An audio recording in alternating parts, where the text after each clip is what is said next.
네, 우리 서로 한번 인사하도록 하겠습니다. 네, 사랑합니다. 축복합니다. 네, 사랑합니다. 축복합니다. 네, 오늘 말씀 같이 읽도록 하겠습니다. 그런즉 누구든지 그리스도 안에 있으면 새로운 피조물이라. 이전 것은 지나갔으니 보라 새 것이 되었도다. 아멘. 어느 가정의 이야기예요. 한국 남자가 한국에서 아내를 찾을 수 없어서 외국 여인과 국제 결혼을 합니다. 근데 남자 나이가 40대이고 아내 나이가 20대예요. 결혼 소개서의 주선으로 얼굴도 보지 않고 결혼을 했습니다. 결혼을 한 후에 아내가 너무 싫었어요. 말도 전혀 통하지 않고 문화도 다르고 특히 외모가 마음에 들지 않았습니다. 그래서 남자는 아내를 버릴 생각을 합니다. 한글도 엉터리로 가르쳐주고 아내 몰래 주소와 전화번호도 바꾸었어요. 집에 돌아오지 못하도록 하기 위해서입니다. 드디어 계획을 실행하고자 다른 지방으로 여행을 가요. 시장에서 옷을 사주는 척 하다가 아내의 지갑과 스마트폰을 가지고 조용히 사라졌습니다. 아내는 남편이 보이지 않자 당황합니다. 사람들과 의사소통이 되지 않아요. 너무 시골이라 사람들도 별로 없습니다. 아내는 필사적으로 남편을 찾습니다. 울며 사람들에게 도움을 요청합니다. 도와줄 수 있는 사람이 없어요. 그런데 이 여인을 알아보는 사람이 있었어요. 우연히 멀리 여행을 온 마을 사람이었습니다. 그래서 집으로 돌아오게 됩니다. 남편을 다시 만나는 순간 남편은 겁을 먹었어요. 자기가 한 일이 있잖아. 그런데 아내가 남편을 붙잡고 웁니다. 자신이 잘못해서 길을 잃었다고, 남편을 잃었다고 용서해 달라고 하는 거예요. 남편이 당황을 합니다. 자신의 잘못을 탓할 줄 알았는데 자신을 끝까지 믿어주고 사랑하고 의지하는 아내를 보니까 하염없이 눈물이 흐릅니다. 남편은 아내를 안고 진정한 회개의 눈물이 흘려요. 이렇게 나를 사랑해 주는 이가 있을까? 이렇게 나를 믿어주는 이가 있을까? 자신의 죄를 보고 크게 뉘우칩니다. 그리고 이 사랑을 소중히 여기겠다고 결심합니다. 이때부터 아내를 진정으로 사랑하기 시작해요. 아내를 업고 다닙니다. 자신에게 너무나 가분하다고 동네에 자랑하며 다녀요. 가장 귀한 것들을 아내에게 줍니다. 이 남편이 왜 이렇게 변했습니까? 이 남편은 은혜를 경험한 겁니다. 하나님은 우리에게 이런 사랑을 베풀어 주십니다. 죽어 마땅한 죄인임에도 받아주시고 나의 죄를 위하여 죽기까지 하셨어요. 죄의 대가는 죽음입니다. 로마서 6장 23절 같이 읽겠습니다. 죄의 대가는 죽음이지만 하나님께서 거저 주시는 선물은 우리 주 예수 그리스도 안에 있는 영원한 생명입니다. 아멘. 사람은 반드시 자신의 죄에 대한 값을 치르게 됩니다. 히브리서 9장 27절 같이 읽겠습니다. 한 번 죽는 것은 사람에게 정해진 것이요 그 후에는 심판이 있으리니. 근데 예수님은 나의 죄를 위해 죽으심으로 나에게 새로운 삶을 선물하셨어요. 자, 우리 요한복음 3장 16절 17절 같이 읽겠습니다. 하나님이 세상을 이처럼 사랑하사 독생자를 주셨으니 이는 그를 믿는 자마다 멸망하지 않고 영생을 얻게 하려 하심이라. 하나님이 그 아들을 세상에 보내신 것은 세상을 심판하려 하심이 아니요 그로 말미암아 세상이 구원을 받게 하려 하심이라. 아멘. 하나님은 죄인들을 사랑하시며 은혜를 베푸시는 분이십니다. 하나님은 우리에게 한량없는 은혜를 주십니다. 예수 믿기 전에도 은혜를 주시고 예수 믿은 후에도 은혜를 주세요. 종교개혁자 마틴 루터는 하나님의 은혜는 마른 땅을 적시는 여름날의 소낙비와 같다라고 했어요. 만일에 여름철에 소낙비가 없다면 돼지도 초목도 사람도 메말라 시들고 말 것입니다. 은혜를 받으면 세 가지 안목이 열려요. 첫째, 하나님을 보게 됩니다. 은혜를 받으면 눈이 밝아져 하나님을 보게 됩니다. 어떤 상황에서도 주님을 생각하고 주님을 보게 됩니다.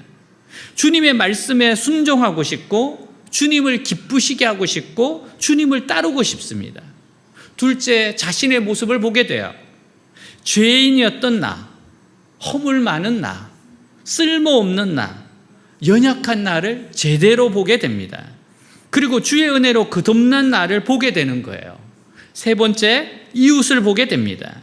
이웃을 보면서 사랑을 나누어 주고 싶습니다. 사랑의 섬김을 하고 싶어요. 나에게 주신 하나님의 은혜를 이웃들에게 조금이라도 나눠주고 싶습니다. 여러분, 주님의 은혜가 우리를 변화시켜요. 선생 김봉두라는 제목의 영화가 있어요. 이게 아주 코믹한 영화면서도 보는 사람들의 눈물샘을 자극하는 아주 감성적인 영화입니다. 재미있습니다. 굉장히 재밌어요. 김봉두라는 사람은 어린이 교육에 관심이 있기보다는 오히려 돈 봉투를 더 많이 밝히는 속물 선생입니다. 결국 돈 봉투 사건이 발단이 되어서 그는 서울에서 핸드폰도 터지지 않는 강원도 두메 산골 산내 분교로 쫓겨나게 되었어요. 학생이라고 해야 전교생 다 합쳐서 5명뿐인 학교입니다. 김 선생은 부임하는 날부터 떠날 생각을 해요. 학생들에게는 매일 자습만 시키고 그 자신은 어떻게 하면 하루빨리 서울로 돌아갈 수 있을까 하고 궁리합니다. 그도 그럴 것이 그가 원하는 돈 봉투는 하나도 없어요. 학생들이 가져오는 것은 각종 채소와 김치 그리고 과일뿐이었기 때문이에요. 서울에서 날라온 신용카드 명세서에는 엄청난 액수의 청구액이 적혀 있습니다. 그는 생각도 못해 학생들에게 봉투를 하나씩 나누어 줘요. 그리고 그 봉투에다가 편지는 써놓지 말고 선생님이 좋아하는 것을 담아오라고 합니다. 차마 돈을 담아오라고 하는 말을 하지 못하고 그렇게 말한 겁니다. 근데 학생들은 그 봉투 속에 옥수수, 감자, 오이 이런 걸 담아왔어요. 어느 날 그는 학교가 폐교되면 서울로 갈 수 있겠다는 생각을 해요. 그래서 그는 전교생을 다른 곳으로 다 전학시키기로 하고 학부형과 학생들을 설득하기 시작합니다. 학생들의 특기를 살리기 위해서는 도시로 나아가야 한다는 것이 그 이유였어요. 김 선생은 방과 후에도 학생들의 특기를 살리기 위해서 특별과외를 실시합니다. 그런데 김 선생의 검은 마음을 알 리가 없는 사람들과 교육청에서는 이 김 선생이야말로 보기 드문 참 교육자라고 하면서 막 칭찬을 하는 거예요. 그리고 분교를 폐지하려던 계획을 재고하기로 합니다. 어린 학생들은 더욱 순박하기만 해요. 매일 자습만 시키는 선생님인데도 그들은 마냥 선생님이 좋아하면서 따랐습니다. 이 모습에 타락한 김 선생의 마음도 조금씩 변화가 일어나요. 그가 나눠준 봉투에다가 돈이 아닌 감자를 담았다고 해서 매를 때렸어요. 그래도 학생들은 그런 선생님을 조금 더 미워하는 기색 없이 여전히 선생님 하면서 따르고 있어요. 어찌 그 마음에 감동이 없을 수 있겠습니까? 불량한 선생이었지만 두메 산골 어린아이들의 순수성이 불량한 선생을 개선시켰던 거예요. 다시 말해서 수준 이하의 교사였던 김봉두 선생이 5명의 어린 제자들을 통해서 진정한 선생님으로 거듭나게 된 겁니다. 그 마음에는 돈과 명예와 세상 즐거움에 대한 욕망으로 가득 차 있었는데 이 시골 산골 어린이들의 순박함이 그 더러운 것을 씻어내었던 거예요. 그리고 김 선생의 마음은 어린이들에 대한 따뜻한 애정과 진정한 관심으로 채워지기 시작합니다. 그러나 어쩌면 좋습니까? 이 김봉두 선생이 가까스로 교육자의 양심을 회복하고서 어린아이들을 한참 진실하게 가르치려고 할 때에 산내 분교의 폐교 소식이 전해져 와요.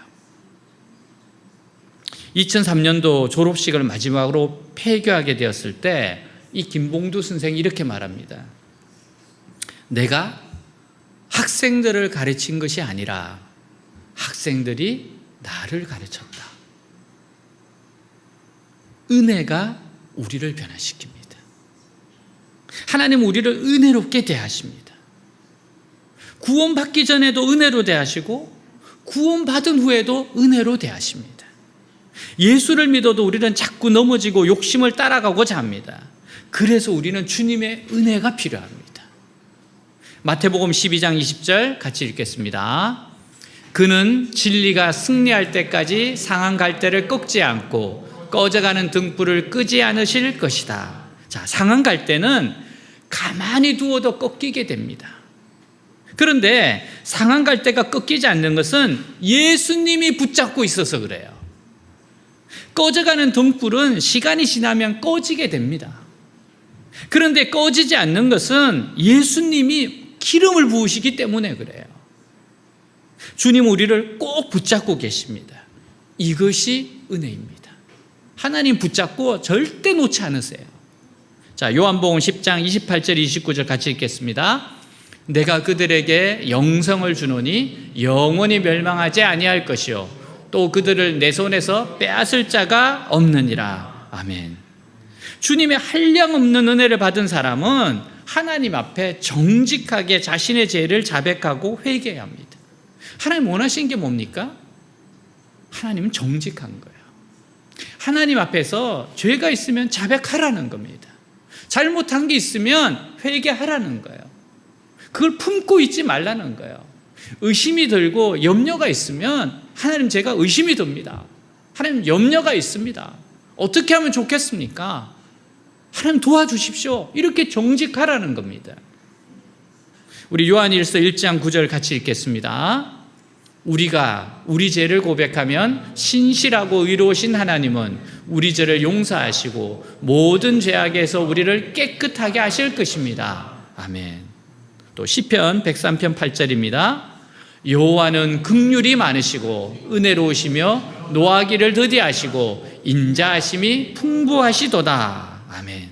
우리는 이 은혜가 헛되지 않도록 자꾸 변화되려고 해야 합니다. 자꾸 변화되려고 해야 돼요. 주님 닮으려고 해야 합니다. 이것이 은혜에 대한 바른 반응이에요. 제가 앞에서 이야기한 어느 남편처럼 변화되어야지 또 아내를 버리려고 하면 되겠습니까? 그럼 나쁜 놈이죠. 은혜에 합당한 삶은 감사하고 섬기고 자원함으로 헌신하는 거예요. 우리가 주님을 닮아가려면 경건생활이 중요합니다. 말씀과 기도 없이 우리의 죄성을 이길 수는 없기 때문에요. 그래서 우리가 뭐 합니까? 공동체 성경 읽기를 하고 큐티 영상 듣고 큐티를 하고 하가다로 말씀을 엎조리고 다니엘 기도하면서 주님을 닮아가는 겁니다. 경건 생활을 충실히 할 때 경건의 능력이 나타납니다. 말씀과 기도로 순종할 때 성령의 능력과 나타남이 있습니다. 삶에 주님의 임재와 축복이 나타납니다. 여러분, 하가다가 얼마나 좋습니까? 그냥 읊조리면 되는 거예요. 제가 어제 여기서 이제 가평까지니까 한 1시간 반, 2시간을 차를 타고 갔습니다. 저는 이제 우리 목회자들 모임인 세미나가 있다고 생각해서 갔는데 다음 주였어. 가니까 나 혼자 있더라고. 왜 안 오나 싶어서 봤더니만 다음 주야. 내가 착각을 한 거예요. 여러분, 근데 제가 그 시간이 전혀 손해보지 않은 것이 그 1시간 반, 2시간 가면서 계속 말씀을 엎조리는 거예요. 계속 말씀을 엎조리는 겁니다. 말씀을 계속 우리가 오늘 본문 말씀을 계속해서 엎조리고 그러면서도 또 가다가 기도하고 또 말씀을 엎조리다 보니까 그 말씀에 마음에 와닿아요. 예수 안에 in Christ 이게 마음에 와닿아요. 그리고 새 피조물이다. 그리고 새 것이 되었다. 이게 읊조릴 때마다 정말 가슴에 와닿더라고요. 그러면서 그냥 어떻게 했습니까? 또 기도하고. 제가 방언을 하니까 계속 방언으로 기도하고. 그리고 갔다가 올 때 또 1시간 반을 와야 돼. 그러면 또 뭐 합니까? 또 하가다 하는 거예요. 옛날 같으면 왜 그랬을까? 막 그럴 수도 있는데, 하나님이 이참에 한 3-4시간을 네가 하가다를 한번 해봐라. 좀 그렇게 받아들였어요. 너무 좋더라고요. 사랑하는 여러분, 하나님 말씀을 자꾸 읊조리십시오. 하나님 말씀을 자꾸 선포하면 그 말씀의 능력을 맛보게 됩니다. 하나님은 경건 생활에 충실할 때 경건의 능력이 나타나요. 우리가 말씀과 기도로 순종할 때 성령의 능력과 나타남이 있습니다. 삶의 주님의 임재와 축복이 나타나는 거예요. 주님은 우리를 사랑하셔서 자유를 주십니다. 그러나 우리는 그 자유로 방탕의 기회를 삼지 않고 주님을 사랑하는 기회로 삼아야 돼요. 자, 갈라디아서 5장 13절 같이 읽겠습니다. 형제들아, 너희가 자유를 위하여 부르심을 입었으나 그러나 그 자유로 육체의 기회를 삼지 말고 오직 사랑으로 서로 종노릇하라. 아멘. 왜 이렇게 살아야 합니까? 하나님이 주신 한량없는 은혜 때문입니다. 우리는 새로운 피조물이기 때문에요. 자, 고린도후서 5장 17절 같이 읽겠습니다. 그런즉 누구든지 그리스도 안에 있으면 새로운 피조물이라. 이전 것은 지나갔으니 보라 새 것이 되었도다. 아멘. 한 이야기로 마치겠습니다. 목사님이 쓰신 글이에요. 저는 서울 강령교회 담임 목사입니다. 어느 날 한 성도에게서 전화를 받았죠. 저를 꼭 직접 만났으면 한다는 급한 전화였습니다. 그분은 남편이 일찍 세상을 떠난 후 2딸을 데리고 어렵게 사시는 분이었어요. 그분은 제 앞에 앉자마자 자신의 살아온 세월의 아픔을 눈물을 흘리며 녹여내었습니다. 그리고 한참 후 서류 문서가 든 파일철 하나를 주섬주섬 꺼내놓더군요. 바로 부동산 등기 권리증이었습니다. 수년 전에 사놓은 한 건물의 상가 권리증인데 이걸 하나님께 드리겠다는 것이었습니다. 목사님, 이 상가는 아마 7천만 원에서 1억 정도 할 겁니다. 이게 한 15년 전이니까 정말 수억 원이 되겠죠. 목사님이 교회 이름으로 받아주세요. 지금은 보증금 2,500만 원에 세를 놓고 있는데 다음 달부터는 거기서 나오는 월세도 교회로 보낼 수 있도록 조치하겠습니다. 그리고는 당장 내일이라도 그 상가 건물을 교회 앞으로 등기하라는 겁니다. 처음에는 무척 당황스러웠습니다. 하지만 이야기를 들어보니까 그분은 예전에 그 상가를 하나님께 드리기로 소원했었다는 겁니다. 그런데 경제적 사정이 좋지 않아 전세금 2,500만 원을 받아 가족들이 지금 살고 있는 방을 얻었는데 그 때문에 늘 죄 지은 것 같은 마음으로 살아왔다는 거예요. 지금 살고 있는 집의 전세금 2,500만 원도 함께 드리고 싶습니다. 원래 하나님 것이었으니까요. 목사님 받아주셔야 합니다. 그러면서 전세 계약서마저도 꺼내서 제 앞에 내놓는 것이었습니다. 그럼 집사님은 어떻게 지내실 겁니까? 저는 무슨 대책이라도 있나 해서 여쭤봤지만 묵묵무답이었습니다. 대책이 없어요. 그분을 보면 마음이 참 아팠습니다. 남편이 일찍 세상을 떠나 두 참으로 힘든 세월을 사시면서도 그 서원의 짐을 벗지 못해서 수많은 세월을 갈등한 흔적이 느껴졌습니다. 목사님, 제가 그간 경제적으로 힘든 일이 많았는데요. 차마 그 상가는 손을 댈 수가 없더라고요. 제 것이 아니잖아요. 근데 계속 가지고 있다가는 약속을 못 지킬 것만 같아서 이번 참에 결심을 한 겁니다. 그분이 이야기를 마치고 돌아간 후 저는 교회 재정부장님과 구제부장님 등 성도 몇 분에게 전화를 걸어 대충 설명을 하고 함께 의논을 했습니다. 과연 이것을 어떻게 할 것인가? 그런데 우리는 어렵지 않게 결론을 내리게 되었습니다. 우리 교회가 그분의 헌금을 받기로 말입니다. 그리고 이어 그 헌금을 곧바로 집행하기로 했습니다. 심야기도 후에 예배당에서 기도하고 있던 그분을 교회 사무실로 모셨어요. 집사님이 하나님께 드린 이 전 재산을 교회는 잘 받기로 했습니다. 그분은 고개를 숙이며 감사하다고 했습니다. 그리고 집사님, 우리 교회는 매월마다 잔고 100만 원을 남기고 재정을 모두 다 집행하시는 것 아시지요? 집사님께서 교회에 헌금한 이 헌금을 쌓아두지 않고 오늘 이 자리에서 집행하기로 결정했습니다. 여러분, 서울강림교회가 이렇게 집행해서 우리 학사가 운영되는 거 아닙니까? 우리 학사가 1억이 그렇게 해서 왔잖아요. 그분이 연신 고개를 끄덕이며 네, 그럼요, 그러셔야지요 하셨습니다. 저는 다시 말을 이었습니다. 자, 이것을 집사님께 하나님이 주시는 선물로 전해드리기로 했습니다. 받으십시오. 그리고는 상가의 권리증과 전세 계약서를 교회 이름이 박힌 봉투에 담아 전해드렸습니다. 순간 그분의 눈이 희둥그레졌습니다. 집사님, 교회는 분명 어제 집사님의 전 재산을 받았습니다. 집사님이 하나님께 드리기로 했다는 그 상가는 이제 어제의 상가가 아닙니다. 어제의 상가는 하나님께 드리기로 약속을 하였으나 그 약속을 지키지 못하고 내가 차지하고 있었던 상가였습니다. 그러나 오늘 이후 이 상가는 하나님께서 저희 교회를 통해 집사님께 드리는 선물입니다. 제가 이야기하는 도중에도 그분이 이게 과연 무슨 소리인지 모르겠다며 그 자리에 모인 우리들을 번갈아가며 쳐다볼 뿐이었습니다. 집사님, 그런데 교회가 이 상가를 집사님께 드리면서 단서를 하나 붙였습니다.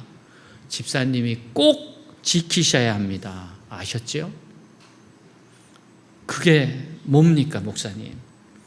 이 상가는 반드시 집사님의 가정을 위해서 사용해야 한다는 겁니다. 상가에서 나오는 월세는 집사님의 생활비가 되어야 합니다. 필요하면 팔아서 자녀들 학비에도 보태시고 결혼시키는 데도 쓰셔야 합니다. 분명한 사실은 이 상가는 하나님께 드리려다 되돌려 받은 상가가 아니라는 것입니다. 하나님의 선물입니다.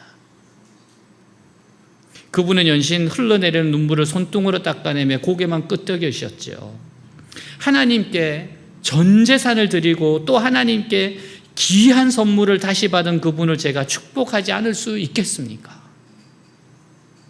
축복 기도를 해드렸습니다. 그날은 내 생애에서 오래 기획될 행복한 밤이었습니다. 우리는 주의 것입니다. 주님은 우리에게 생명을 주셨고 자유를 주셨습니다. 하나님의 선물이 헛되지 않는 인생이 되게 합시다. 에베소 2장 8절 10절 우리 같이 한번 읽겠습니다.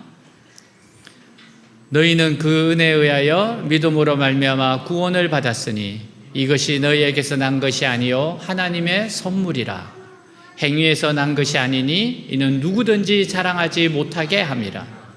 우리는 그가 만드신 바라 그리스도 예수 안에서 선한 일을 위하여 지으심을 받은 자니 이 일은 하나님이 전에 예비하사 우리로 그 가운데서 행하게 하려 하심이니라. 아멘. 하나님은 우리에게 풍성한 삶을 주시는 분이십니다. 하나님은 우리에게 자유를 선물로 주시는 분이십니다. 하나님은 우리에게 용서를 선물로 주시는 분이십니다. 하나님은 생명까지도 주시는 분이십니다. 그래서 우리의 고백이 뭡니까? 나에게 은혜를 주시고 나를 사랑하신 하나님 앞에 우리의 고백이 뭡니까? 로마서 14장 7절 8절 읽겠습니다. 우리 중에 누구든지 자기를 위하여 사는 자가 없고 자기를 위하여 죽는 자도 없도다. 우리가 살아도 주를 위하여 살고 살아도 주를 위하여 죽나니 그러므로 사나 죽거나 우리가 주의 것이로다. 아멘. 네, 우리는 선물로 생명을 받았습니다. 이 생명을 가치 있게 사용합시다. 모두 주의 것입니다 라고 고백하면서 멋진 인생이 되시기를 주님으로 축복합니다. 아멘. 우리 다 같이 일어나겠습니다.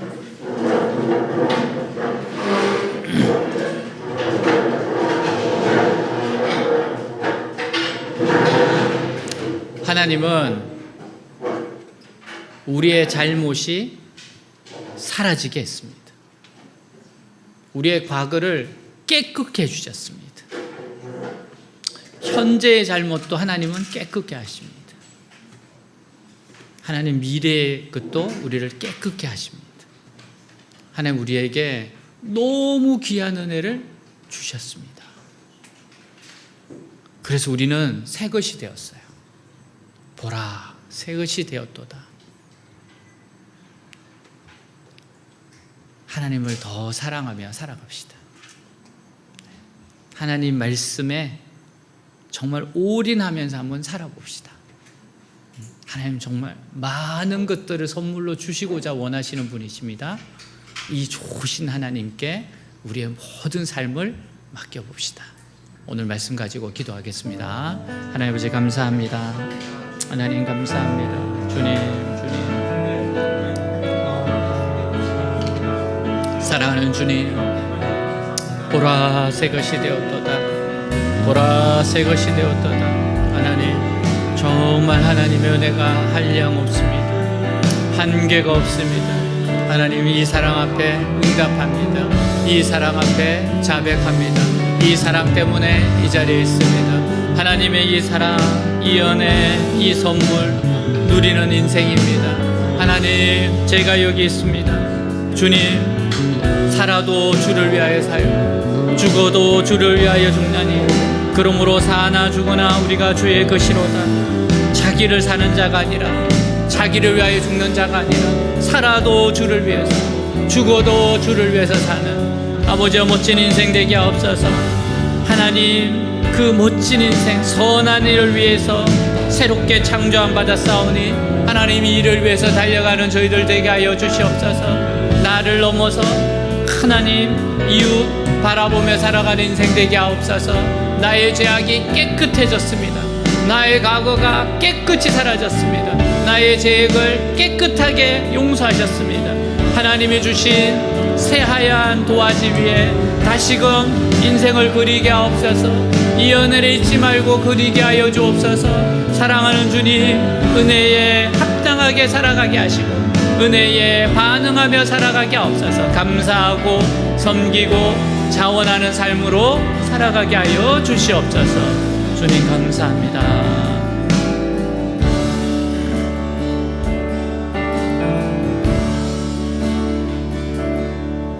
나를 지으시니까 하나님, 나를 부르시니까 하나님, 나를 보내시니도 하나님, 나의 나 된 것은 다 하나님 은혜라. 나의 달려갈 길 다가도록 나의 마지막 고을 다하도록 나로 그 십자가 품게 하시니 나의 나 된 것은 다 하나님 은혜라. 한량 없는 은혜, 갚을 길 없는 은혜, 내 삶을 애워싸는 하나님의 은혜. 나 주저함 없이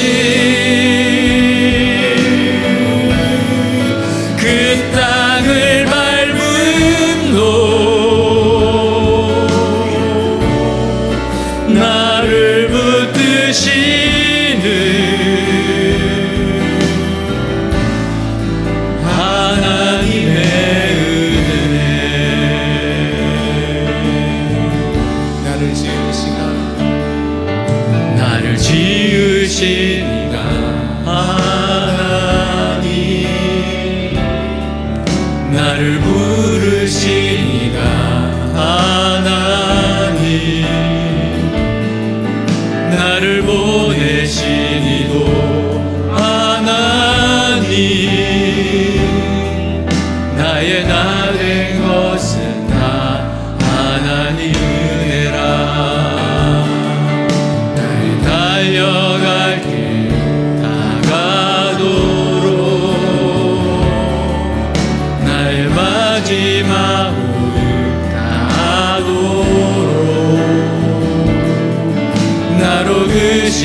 주님